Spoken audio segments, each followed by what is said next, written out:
Alright guys, and now I want to talk about elementary plans in chess. So we're not going to cover any complicated grandmaster strategies here, but we will figure out the basic shortcuts and guidelines we should use for figuring out where to attack, what to do after you get out of the opening, and basically to have a clue of what you're doing. Because a lot of people, a lot of beginner chess players that I see, they follow the ABCs of chess. They activate their pieces, they're safe with their king, and they centralize. But then, for some reason, they start playing very strange moves and going astray because they've done everything they've been taught, but they haven't been taught how to make any, elementary plans. Not even talking about any grandmaster strategies here. So here's a position from the Carlsbad structure of the Queen's Gambit, and White has a majority on the king side and center. So this actually 4 against 3 if you look at it that way, and Black has 4 against, or you could say 3 against 2 on this side of the board. So Black has more pawns here, White has more pawns there.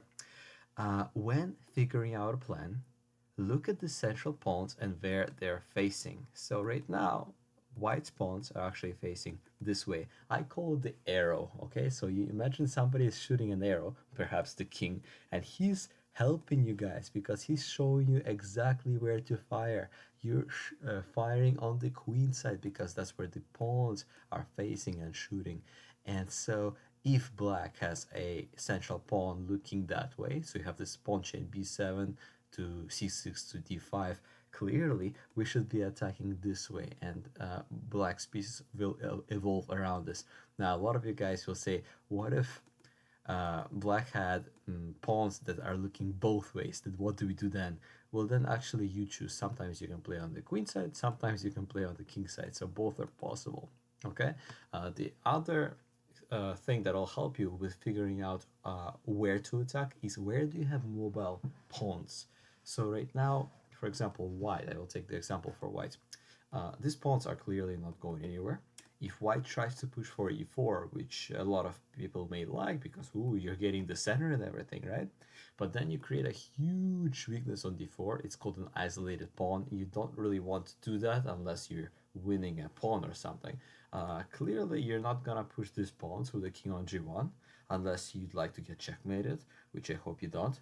So that's why we're gonna push the only pawns remaining, which are actually the A and B pawns, and we're gonna go for a minority attack, which is a bit complicated. I don't expect you guys to know this yet, but the idea is I want to attack the queen side because that's where my pawns are facing, and that's where my mobile pawns are. Mobile means moving. I can move these guys. I can actually shoot them up the board at the opponent and try to create weaknesses so I can win their pawns.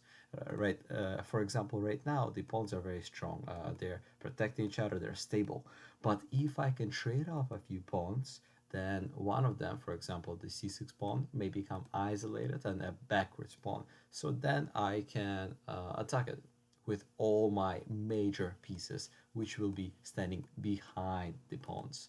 So the plan for White should look something like put a rook over here, put a rook over here, and then if Black tries to play a5, okay, fine, we'll trade off one pawn here, and then we will trade off another pawn over there, like this, this, and this. So now they have a bad pawn on c6, and we're gonna try to either invade on the b file, or we're going to just scoop up the pawn.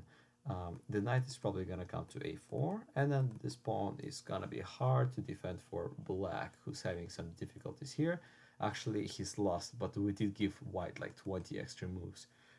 If, worst case scenario, he found some way to defend it, let's say he did something like, it's not so easy to imagine how it can be defended, but bishop d7 is one way, then I'll bring in my knight. If they would like to take, I'll probably take with the pawn, put a knight on d4 to attack the weakness, and then invade on the b file, using those open files, and then get the picnic table as was discussed in the last lesson.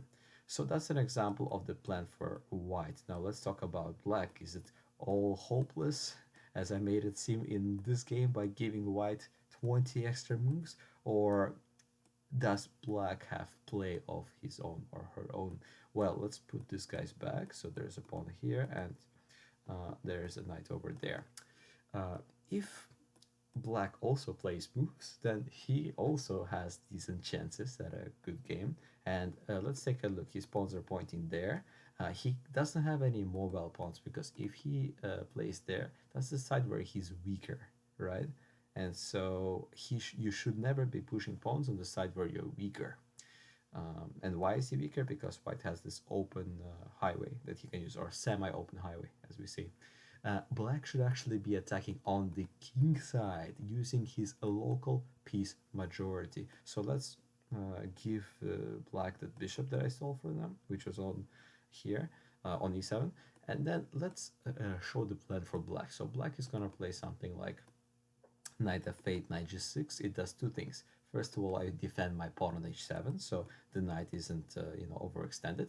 And then I attack this bishop, and when the bishop goes back, I start bringing in all my pieces. So maybe I'll trade off this defender, and after trading him off, maybe over here, I'll start bringing in my other pieces. Probably I'll try to put a knight either on e4, or slowly but surely I'll get my queen to the h5 square where it belongs, where I can start using my bishop and all those knights to checkmate this white king.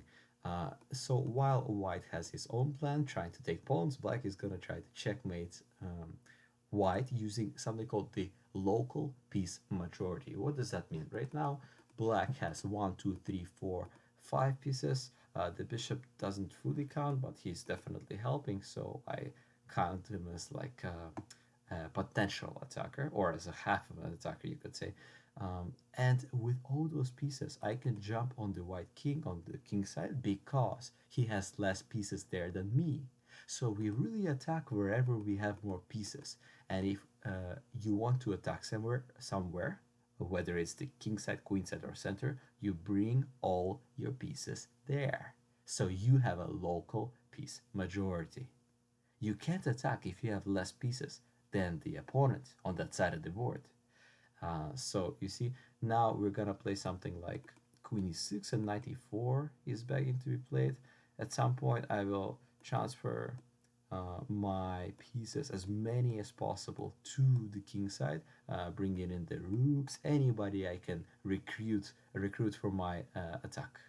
Okay, and then I will start bombing this white king. I'm not gonna do it with only a queen and a knight because those attacks never work. A lot of beginners, they try to put like one queen there and one knight there, and they get disappointed when white just plays like knight g3 and says, so what?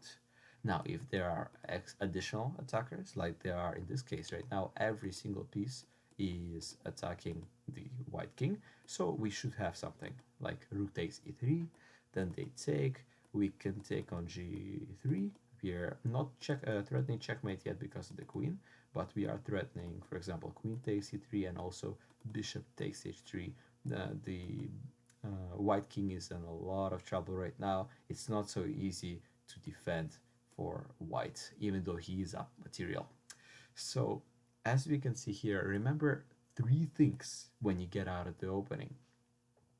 The first one is called the arrow. So right now black had the arrow here. That's why he was attacking on the king side, because that's where he has more space. The arrow actually shows you where your pieces have more space.